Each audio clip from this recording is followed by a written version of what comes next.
Sierra de Historias, con Alberto Garín. Hemos tenido ocasión de analizar la primera pata del feudalismo, esa categoría historiográfica que en muchos casos parece definir por completo la Edad Media y que, como estamos viendo, hay que darle muchísimos matices, puesto que el feudalismo ni es tan genérico ni tan sistemático como pensamos. Esa primera pata, recordemos, son las relaciones entre hombres libres, señores y vasallos. Hay un segundo pilar fundamental para entender el feudalismo, la relación entre estos hombres libres, entre estos señores y sus dependientes, sus siervos. ¿Hasta qué punto en la sociedad medieval todas las relaciones entre señores y dependientes eran relaciones serviles? ¿Hasta qué punto esas relaciones serviles podemos considerarlas como auténticas relaciones de explotación, que vamos a ver, en algunos casos se dieron, pero no es tan sistemático como pensábamos? Y sobre todo, ¿hasta qué punto esas relaciones de señores y siervos permitían o no las mejoras de las condiciones materiales de vida de los unos y los otros y a la larga cierto dinamismo económico dentro de ese sistema feudal? El feudalismo, posiblemente la etiqueta historiográfica con la que inmediatamente identificamos a la Edad Media. Ya hemos tratado un capítulo primero en el que hemos analizado uno de los dos pilares claves de ese modelo feudal, las relaciones de vasallaje. Ese homenaje en el que un hombre libre, el vasallo, juraba fidelidad a otro hombre libre, el señor. Una fidelidad que además conllevaba una serie de servicios que rendía ese vasallo a su señor. Por un lado, el auxilium, básicamente apoyo militar y apoyo económico. Y el militar era fundamental, porque a la larga todo este sistema del vasallaje giraba en torno a la capacidad del señor para acudir al campo de batalla y lograr mantener sus privilegios y sus derechos en ese campo de batalla. Necesitaba tener una buena cantidad de vasallos que le auxiliaran militarmente. Y por otro lado, el consilium, la capacidad que el vasallo tenía de dar asesoramiento legal o jurídico a su señor. Esto es lo que explicábamos, como digo, en el capítulo previo que hemos dedicado al feudalismo. ¿Qué vamos a hacer hoy? Pues vamos a hablar de la segunda pata de este sistema feudal, y es que, a cambio de que el vasallo, con ese juramento de fidelidad en el que entregaba su auxilio y su consejo a su señor, ¿qué le daba a ese señor?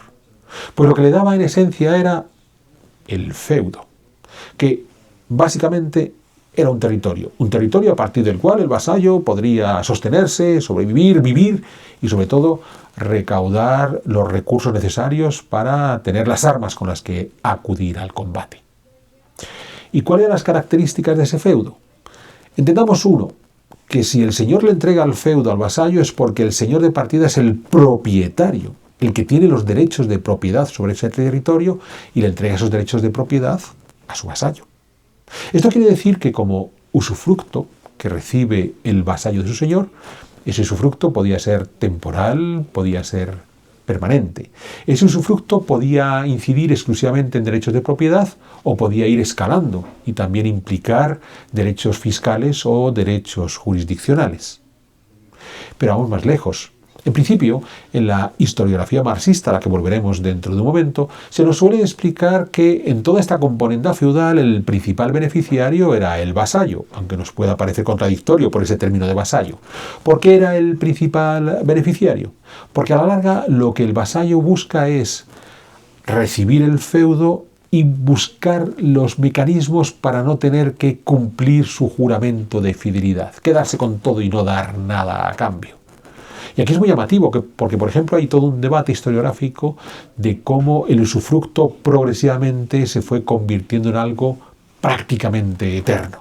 Porque de partida, el señor podía darle el feudo al vasallo a cambio de un periodo de fidelidad determinado. Estoy en combate con este enemigo, conviértete en mi vasallo, apóyame, y al final de esta guerra, ahí acabamos nuestra relación. Luego van a pasar a relaciones de vida. Entonces, como es un juramento personalizado entre señor y vasallo, mientras los dos estén vivos, no se haya muerto ninguno de los dos, ese juramento se mantiene. En el momento que uno de los dos muere, se acaba ese contrato, que era un contrato muy personalizado. Pero lo que progresivamente vamos a ver es cómo se convierten en derechos hereditarios, como los vasallos consiguen que sus descendientes se queden con el feudo y todo lo que eso implica. Pues bien, es muy llamativo, porque a pesar de que pareciera que el vasallo le está jugando la mano al señor al convertirlo en hereditario, y de esa manera el señor ya prácticamente pierde los derechos sobre el feudo, recordemos, el señor era quien poseía esos derechos de propiedad sobre el feudo, sabemos que, por ejemplo, cuando en la descomposición del Imperio Carolingio a mediados del siglo IX, muchos de estos feudos se convierten en hereditarios de los vasallos, es porque entre los nietos de Carlomagno lo que se buscaba era asegurarse que los vasallos no iban a verse perjudicados a la pérdida de uno de estos nietos. Qué sé yo, Carlos el Calvo fallece, todos sus vasallos se quedan sin sus territorios y por tanto los hijos de Carlos el Calvo se quedan sin vasallos. Si los hacemos hereditarios, si los vasallos tienen sus feudos de manera hereditaria, esos vasallos seguirán al servicio de los hijos de Carlos el Calvo. Y de esa manera, Carlos el Calvo garantiza la seguridad de sí mismo, con sus vasallos, y la de sus descendientes. De modo que ese ejercicio de el vasallo es un tipo abusivo que quiere aprovecharse del señor porque no hay nadie más malvado que el vasallo convertido en verdadero señor del feudo, no funcionaba del todo así. Pero más allá de estas cuestiones del usufructo al que me estoy refiriendo, tratemos de entender en qué consistía realmente el feudo, cómo se organizaba, cuál era el tipo de beneficios que estos señores obtenían de sus feudos. Señores, he dicho, porque, y aquí hay un problema de la terminología no siempre evidente, el vasallo propietario de un feudo se convierte en el señor de ese feudo. Es vasallo en tanto en cuanto le rinde un juramento de fidelidad a su señor, es señor en tanto en cuanto propietario del feudo. ¿Cómo se organizaba esos feudos, esas propiedades territoriales? En principio de una manera relativamente sencilla. Hay una parte del territorio de la que directamente toda la producción repercute en beneficio del señor. Entonces, esa parte del territorio, esa parte del señor, va a ser trabajada por sus campesinos. Unos campesinos a los que, a su vez, el señor les entrega otra parte del territorio para que los campesinos se mantengan, las llamadas mansos. Entonces, simplificando mucho, la mitad del feudo es propiedad directa del señor, la otra mitad se divide en pequeñas parcelas, en cada pequeña parcela tengo un campesino, yo permito al campesino vivir en esa parcela, sobrevivir a partir de los recursos obtenidos de esa parcela, y el campesino me trabaja mi tierra y lo que producimos en esa tierra le va al señor. Bien, en este modelo, muy simplificado, esa necesidad que tiene el campesino del manso de acudir a la reserva del señor y trabajarle para el señor es lo que se va a llamar corbea, o en buen castellano, una serna. Una obligación laboral en la que entrega parte de su tiempo el campesino al señor, el siervo al señor, y a cambio el señor le permite al siervo vivir en el manso, y por supuesto el señor protege al siervo y el señor arbitra en caso de que los siervos tengan conflictos entre ellos y demás.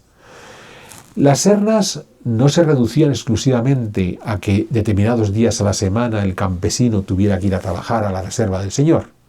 Las sernas podían incluir otras muchas funciones, qué sé yo. El señor, recorriendo sus territorios, le entra hambre, podía ir a la casa de su siervo y el siervo tenía que darle de comer. Y ese darle de comer era una serna. O incluso se hacía de noche, no daba tiempo al volver a la fortaleza del señor y el siervo tenía que darle hospedaje.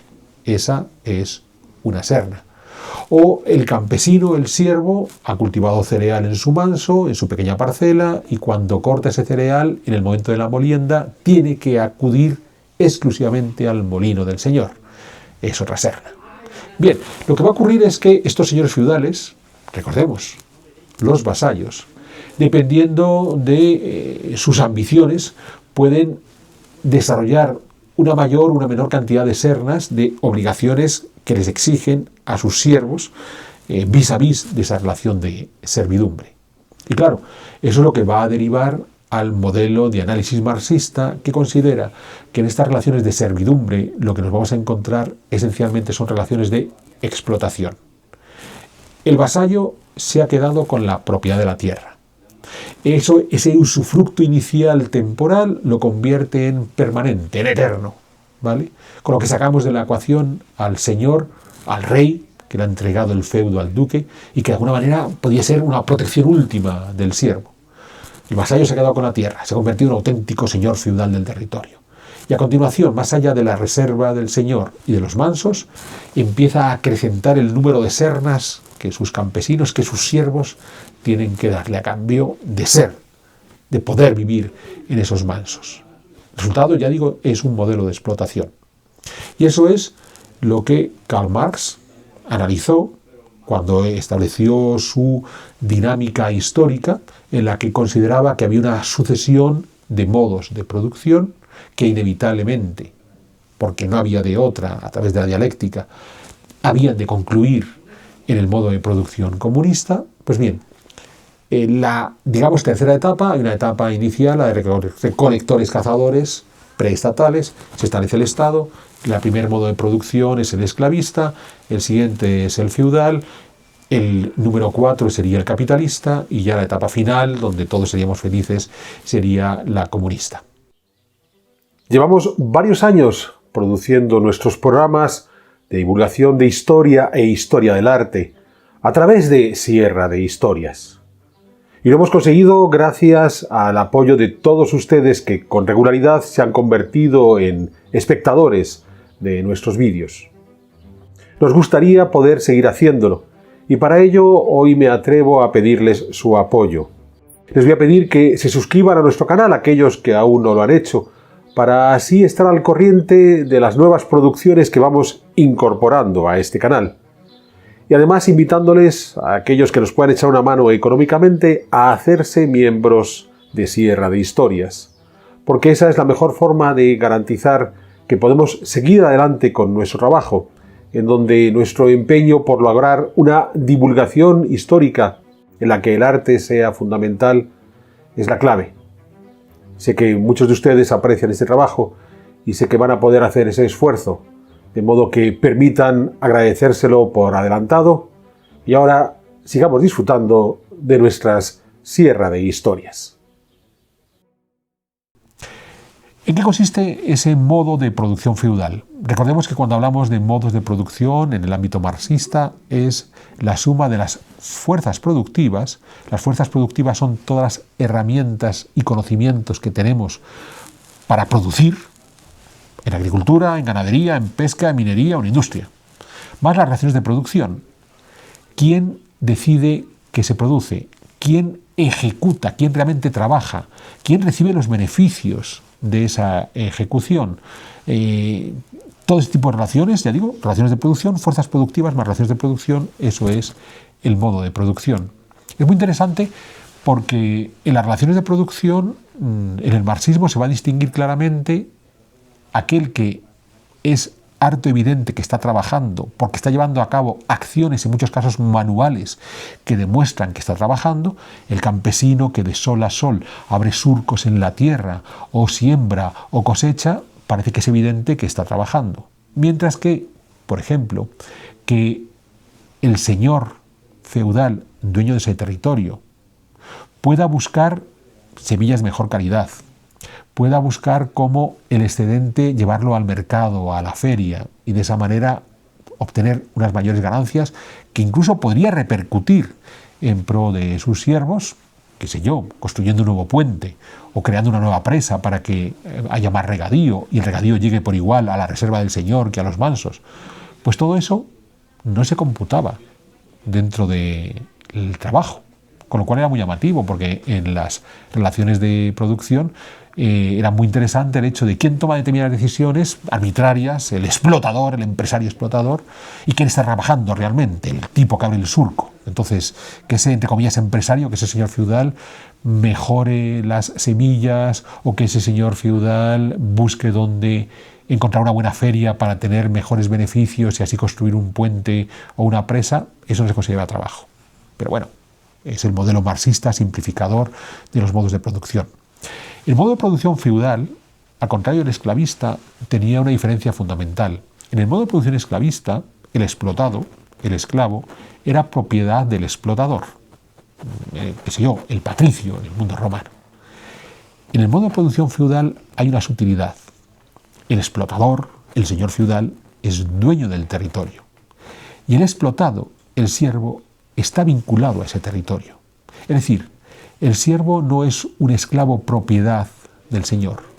El siervo es completamente dependiente de su señor en tanto en cuanto vive, reside y trabaja en un territorio que es del señor. Dirá, bueno, es una sutilidad. Claro, la ventaja aquí está en qué ocurre si el siervo se desplaza. Pues bueno, si el siervo se desplaza, pierde ese vínculo con la tierra y pierde esa forma de estar completamente sometido al señor. Por supuesto, habrá fórmulas legislativas que prohíban ese desplazamiento del siervo, algo que ocurre más en la Europa oriental que en la Europa occidental, hasta el punto de que al final los siervos son prácticamente esclavos. Pero en la Europa occidental, aunque pudieran darse contextos legislativos que trataran de impedir que el siervo se desplace, había ciertos márgenes legales donde ese siervo desplazado, sobre todo ámbitos urbanos, pues rompía completamente el vínculo con la tierra y a partir de ahí adquiría una condición de mayor libertad. Como ven, aunque sea sutil la diferencia entre el esclavismo y este modo de producción, hablando en conceptos marxistas, feudal, puede parecer similar, digamos que hay ciertos márgenes donde el siervo puede llegar a disfrutar de una capacidad de ser libre un tanto mayor que la del esclavo, que prácticamente carece de esa capacidad. Pero más allá de estas sutilidades entre el esclavismo, el feudalismo y si hay una dinámica dialéctica que nos llevará hacia algún lado, que es lo que menos me interesa en este caso, lo que más me interesa es hasta qué punto, en el momento que la historiografía marxista establece esos modos de producción feudal, distorsionan la capacidad de entender lo que realmente implicaba la presencia del feudo. ¿Por qué distorsiona? Distorsiona primero porque en muchas ocasiones la prebenda que le entregaba el señor a su vasallo, el feudo, podía ser la propiedad de esa tierra, pero había otro tipo de prebendas. Por ejemplo, el vasallo podía recibir la administración de un territorio más amplio, los llamados derechos señoriales, de la propiedad en sí que el señor le había entregado. Es decir, el duque le entrega al conde 3 pueblos, pero a su vez el duque le entrega al conde la posibilidad de administrar 2 pueblos más que no son de su propiedad. Entonces, claro, en ese momento el conde abusivo puede aprovechar el hecho de ser el administrador de esos territorios para ir apropiándose de los beneficios de esos territorios, en esencia, recaudación fiscal, que puede ser abusiva, o no. Podemos encontrarnos ante un señor con cabeza que entiende que cuanto mejor trate a las gentes que están bajo su administración, más van a progresar todos. Y lo llamativo aquí es que el señor, ese conde, en su feudo puede llevar a cabo ciertas prácticas a la hora de explotar la tierra, pero donde solamente tiene esa gestión administrativa, esa recaudación de impuestos, su capacidad de influir sobre los campesinos que trabajan la tierra es muy inferior. Pero vamos más lejos, es que lo que le puede estar entregando el señor a su vasallo son derechos jurisdiccionales. Es decir, tú vas a ser propietario de una parte de ese territorio y además vas a ser el juez que imparta justicia en un territorio mucho más amplio. Y aquí hemos de recordar que en esencia, cuando hablamos de derechos jurisdiccionales, lo que va a ocurrir en el 90% de los casos son conflictos entre campesinos, donde el señor arbitra. Por supuesto que existe la posibilidad de que el campesino tenga un problema con el señor, y como el señor es a su vez juez y parte, como el señor es el árbitro que se ha de arbitrar a sí mismo, inevitablemente puede caer en el abuso de no cumplir el marco legal que se ha establecido. Y va a ocurrir. Pero es que lo que no tenemos que olvidar es que la mayor parte de los conflictos que podemos encontrarnos en este mundo feudal son esencialmente entre los campesinos, y en ese caso el señor es árbitro. Y en ese arbitraje el señor puede obtener ciertos beneficios, y es que un buen arbitraje hace que los que estaban en conflicto ante la resolución le pagan al árbitro por la buena resolución. De modo que tener derechos jurisdiccionales también puede ser una fuente de ingresos, que en muchos casos podría ser incluso mejor fuente de ingresos si soy buen árbitro que si soy mal árbitro, porque estarán más agradecidos aquellos a los que he arbitrado si el arbitraje ha sido correcto que si ha sido de manera abusiva. A la larga esto ya es una cuestión casi antropológica. Un señor abusivo que explota sistemáticamente a sus siervos, lo único que va a provocar es que esos siervos se le mueran de agotamiento o de hambre, o que se le escapen y se quieran marchar a otro sitio. Mientras que cuanto más equilibrado sea el señor, más van a trabajar los siervos para él y todos van a verse beneficiados. ¿Podemos encontrar casos de abusos señoriales en la documentación medieval? Muchísimos, muchísimos. Pero probablemente es más habitual la situación en la que el señor feudal trata de arbitrar de una forma equilibrada, trata de administrar de una forma equilibrada o trata de explotar el territorio de una forma equilibrada. De esto volveremos a hablar en una futura sierra de historias. Teniendo claro entonces que cuando estamos hablando de la segunda pata del feudalismo, de la servidumbre, lo que tenemos es, si lo simplificamos mucho, el modo de producción feudal a la marxista, donde lo que se habla es del explotador señor que explota al siervo vinculado a la tierra. En realidad lo que nos vamos a encontrar es un vasallo que ha recibido una propiedad, que organiza a partir de su reserva para él, los mansos para sus siervos y las sernas que vinculan la actividad entre los siervos y las propiedades del señor. Un señor que además puede haber recibido derechos señoriales, básicamente recaudación fiscal, derechos jurisdiccionales, básicamente capacidad de arbitraje. Por tanto, una realidad bastante más amplia y bastante más heterogénea que esa simplificación del modo de producción feudal. Ese modelo de servidumbre es exclusivo, la servidumbre per se es exclusiva del feudalismo medieval de la Europa occidental. No. En realidad, la posibilidad de que el campesino tenga que trabajar para el señor a cambio de que el señor le permita al campesino tener unas parcelas de uso directo es algo que, por ejemplo, en el mundo español se da hasta mediados del siglo XX. Yo pienso en mi propia familia. Mi abuelo, que es un señor que muere a finales de los años 60, en los años 50 logró por fin adquirir la plena propiedad de aquellas tierras que habían sido del conde, y en las cuales durante mucho tiempo él tenía que trabajar a modo de serna. El conde le permitía sacar ciertos beneficios de parte de las tierras y a cambio él tenía que trabajar otra parte de la tierra o realizar cualquier otra de esas sernas, ¿no? Monopolios de molinos y ese tipo de cosas. Muy interesante, porque entonces podemos ver cómo las prácticas que uno puede asociar inmediatamente a la servidumbre, sobre todo en esa simplificación del modo de producción feudal marxista, se extienden mucho más allá de lo que consideramos feudalismo medieval. Y aquí es donde volvemos a incurrir en el mismo error que hablábamos en el programa pasado del vasallaje. ¿Hay relaciones de vasallaje fuera del feudalismo medieval? Las hay. ¿Hay relaciones de servidumbre fuera del feudalismo medieval? También. Entonces, ¿en qué consiste el feudalismo? ¿Por qué nos empecinamos en situarlo en el mundo medieval europeo? Porque a la larga, la principal característica de ese mundo feudal europeo es el maridaje entre los dos elementos. Relaciones de vasallaje más relaciones de servidumbre.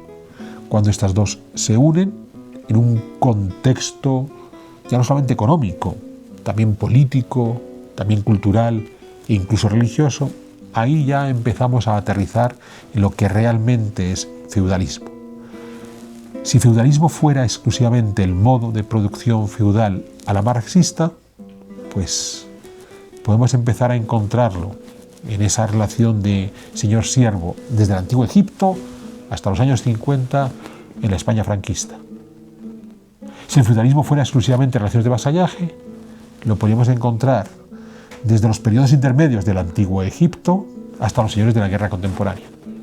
Pero si el feudalismo es una realidad en la que se unen vasallaje y servidumbre en el seno de un contexto cultural y político, geográfico de la Europa occidental, ahí es cuando empezamos a entender más de qué hablamos cuando hablamos de feudalismo asociado al mundo medieval. Pero ese maridaje de los dos elementos es algo que ya vamos a ver en otra próxima Sierra de Historias.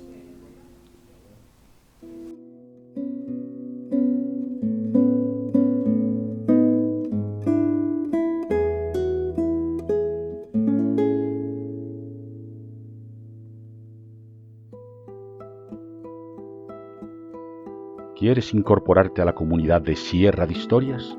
Pulsa el botón Unirme, apóyanos con tu contribución y conviértete en miembro de nuestro canal.